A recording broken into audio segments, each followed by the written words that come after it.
అమెరికాలో చిందరవందరగున్న మీ ఇంటికి handyman, cleaning, plumbing services కోసం కాంటాక్ట్ ఇన్స్టా సర్వీస్. యుఎస్ లో ఎక్కడైనా ఎప్పుడైనా. For instant bookings visit instaservice.com. జనవరి నుంచి ఇప్పటి వరకు అమెరికా 1080 మంది భారతీయులను స్వదేశానికి పంపించిందని భారత్ విదేశాంగ శాఖ తాజాగా పేర్కొంది. వీరిలో 62% మంది కమర్షియల్ విమానాల ద్వారా తిరిగొచ్చారని వెల్లడించింది.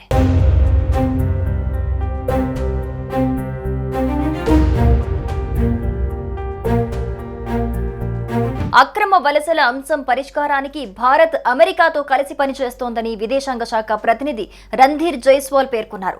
జనవరి నుంచి ఇప్పటి వరకు అమెరికా ప్రభుత్వం మొత్తం 1080 మంది భారతీయులను స్వదేశానికి పంపించిందన్నారు. వీరిలో సుమారు 62% మంది కమర్షియల్ విమానాల్లో భారత్ కు చేరుకున్నారని తెలిపారు. అక్రమంగా దేశంలోకి ప్రవేశించిన విదేశీయులకు సంకెళ్లు వేసి మరీ అమెరికా ప్రభుత్వం స్వదేశాలకు పంపించడం వివాదాస్పదంగా మారిన విషయం తెలిసిందే.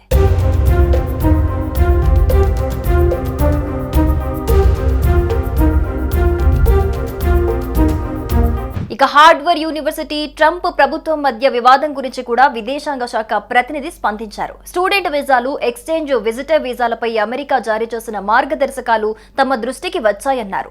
విదేశాల్లోని భారతీయుల భద్రతకే కేంద్ర ప్రభుత్వం తొలి ప్రాధాన్యతనిస్తోందని స్పష్టం చేశారు. ఈ విషయంలో జరుగుతున్న పరిణామాలను నిశితంగా గమనిస్తున్నామని పేర్కొన్నారు.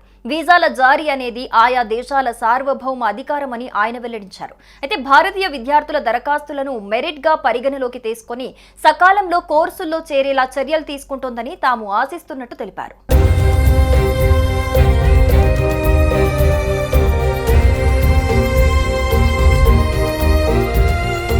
వీసా దరఖాస్తుల సోషల్ మీడియా ప్రొఫైల్స్ పరిశీలించిన అనంతరం వీసాలు జారీ చేసే అంశాన్ని అమెరికా ప్రభుత్వం పరిశీలిస్తున్న వార్తలు వచ్చిన విషయం తెలిసిందే.